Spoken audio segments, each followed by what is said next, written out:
gosti oborraa jaarsoo noolee qaallu'u itu gosti tun hundi wallagga keeysaas akkanumatti jiran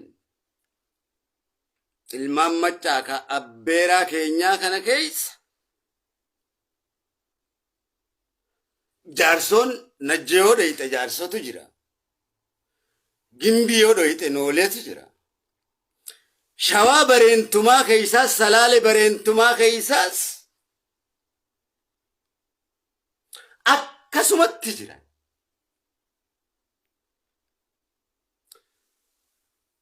booranticha keeysaas akkasumatti gosti tun hundi jirti walloo keeysaas jimma keeysaas anniyyatu jira jaarsotu jira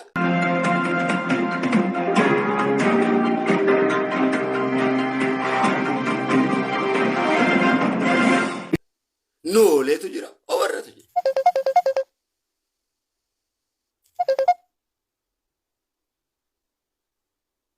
qaalluutu jira garuu walii galatti arsii keessas akkasuma arsiin kaabbaa keenyaati shawaan kaabbaa keenya bareentooti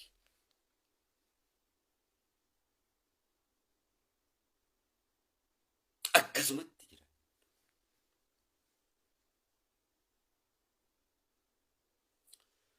waliigala lafti tun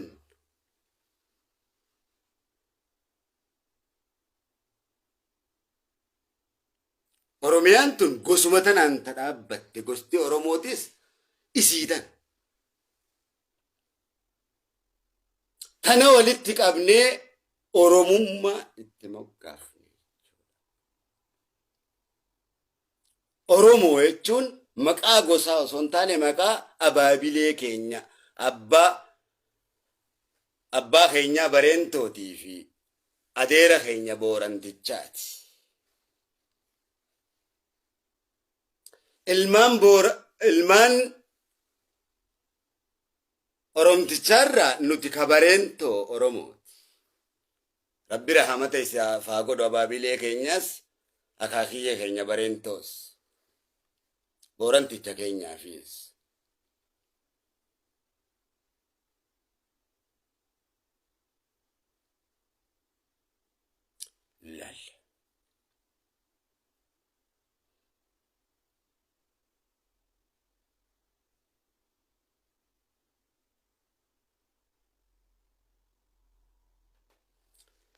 lal duuba harargeen diigamuun oromoon accept ni godha hin godhu oromoon kamuu hin godhu hin dhugoomsu kana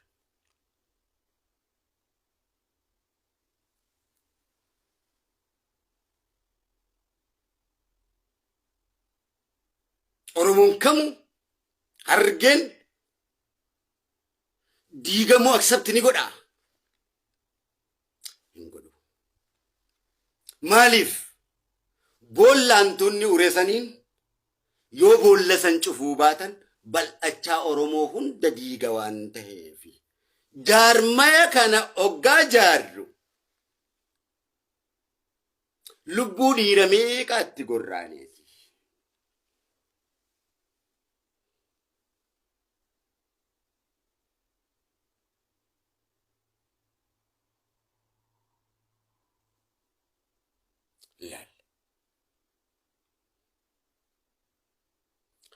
amma fakkeenyaaf asumatti lafaa ka'eeti qaalluun oromoo miti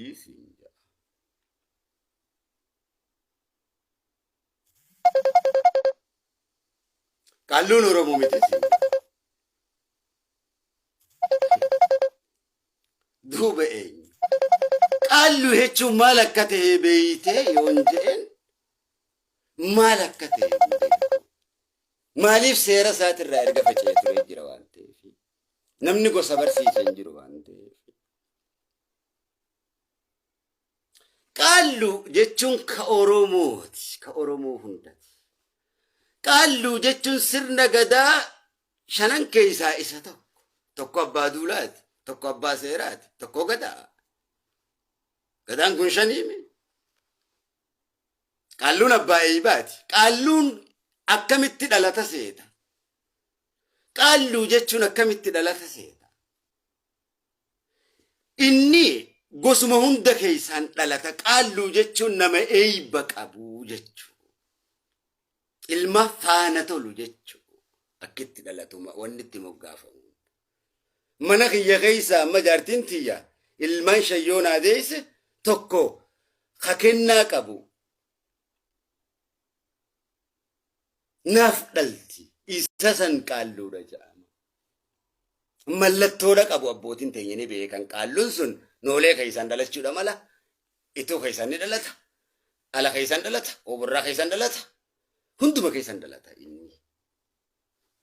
Kadhataadha. Akka seera Oromootti. Walii gallee. Qaallu jechuun isa kana. Akkasitti dhalata. Oromoo hundatu booranticha keessaan dhalata.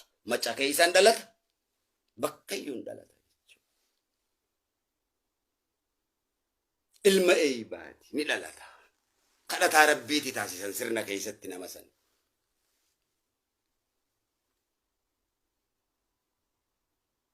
Akkana jechuudha.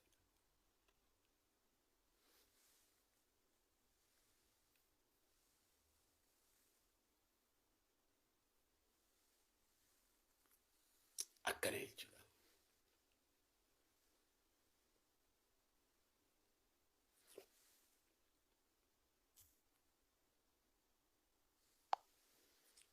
Akkana jechuudha. Duuba gaa gosti hoo